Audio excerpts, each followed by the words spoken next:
Hi and welcome to my first video in Dreaming Success. I am here to show you today about addition methods. Now there's so many methods for addition, but which method would be most suitable for you?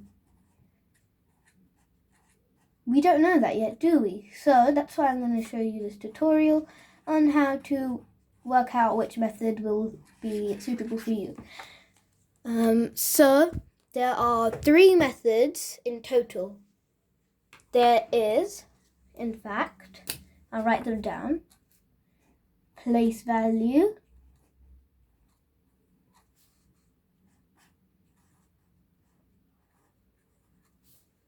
a number line method,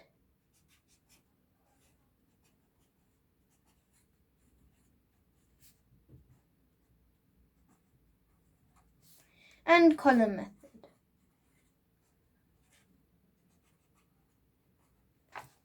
So there are 3 methods for addition, but today, in this video, we're going to be looking at the number line method. So, in this video, we're going to be looking at number lines. I will do another 2 videos on place value and column method as well, but so far I'm just going to go with number lines.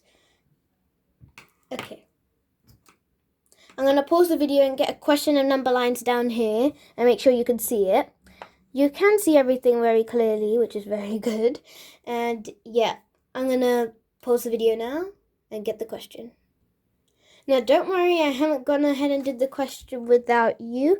I've written down the layout, so whenever you do a question like this, you must write your question out, and if they give you a space, you must make sure your space is very clear. So, for example, if you had a box here, then you must not write anything that isn't your answer in that box. Otherwise, if you get this in an exam, you won't get any marks. So let's now try the question. I'm going to go step by step for it, and yeah, not step by step through. So let me repeat that sentence. I'm going to go step by step so that you will understand, and we're going to go through the method. So what we must always do first is do the numbers. In other videos, you may get other suggestions about doing something else first, but I recommend the numbers a lot because they're just very, very helpful. Let me just move this into the camera.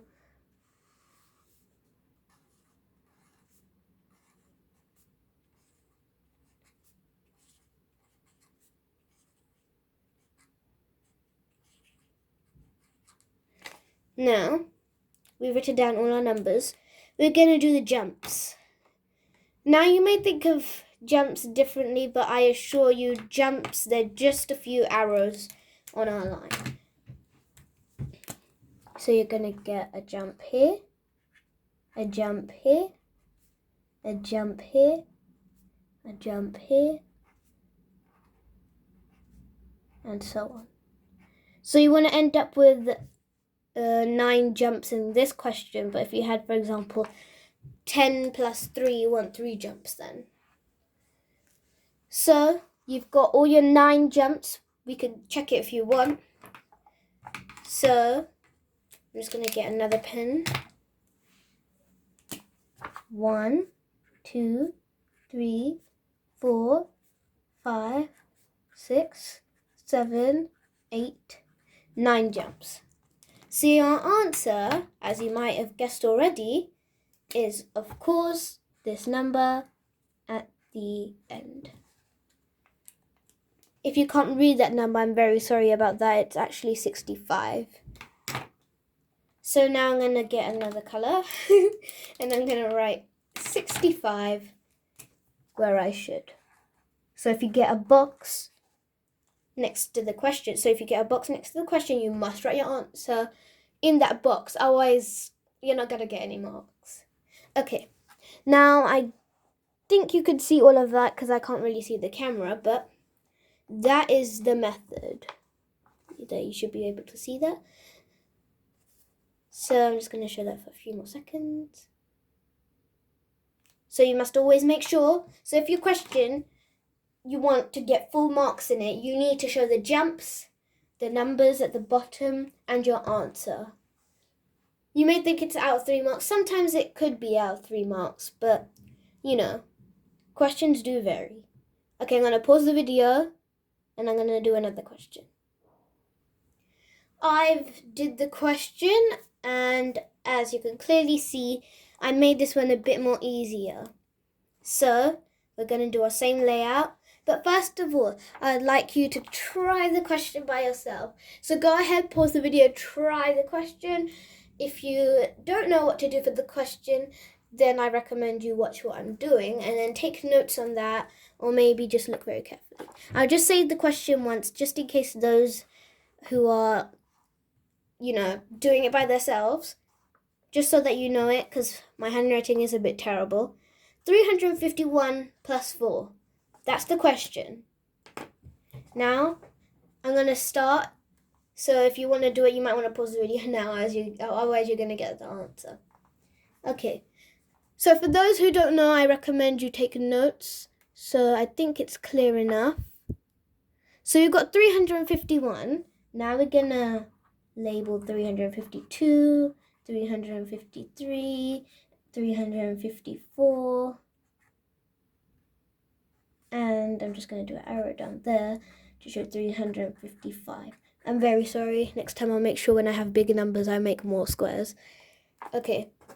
I know it's very unclear. I have tried to write as tiny as possible and the lines on the paper aren't helping at all. But in the next video I will do it on a plain paper so you can see more clearly. So, next part, the jumps.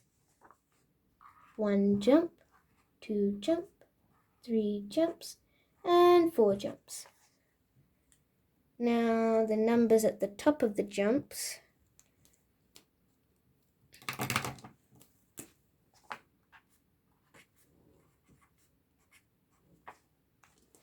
Okay, so I think you can see all of that. Yep, you can. And then the answer part, most important part, but the method's even more important if you count the marks. So if this is a 1 mark question, I don't know if they'd allow it because I haven't checked the mark scheme, but next time I'll try and find out how much this is worth. So, I'm almost done this video. Just need to write the answer in the box, and then I'm gonna do my usual, which you don't know. Okay. Now, thank you for watching this video. I hope you learned a lot about number lines. But don't worry, today, next video basically, I'm going to do column method, then I'm going to do place value method. So if you see my 3 videos, you will be able to learn a lot about addition. And I just want to say one thing about number lines. I do not recommend them for a lot of jumps. So if you have 576, add 63. I don't think you want to do 63 arrows. It's too time consuming. So what I would recommend is column method. So go ahead, check my column method video, and I hope you will learn a lot from it. Thank you for watching my video. I just want to say one more thing about this channel. Every day I ask a riddle, and in the next video I say the answer. So today's riddle is, what starts with the letter T, is filled with T, and ends in T? I will put the riddle in the description box below. And thank you for watching my video. Bye!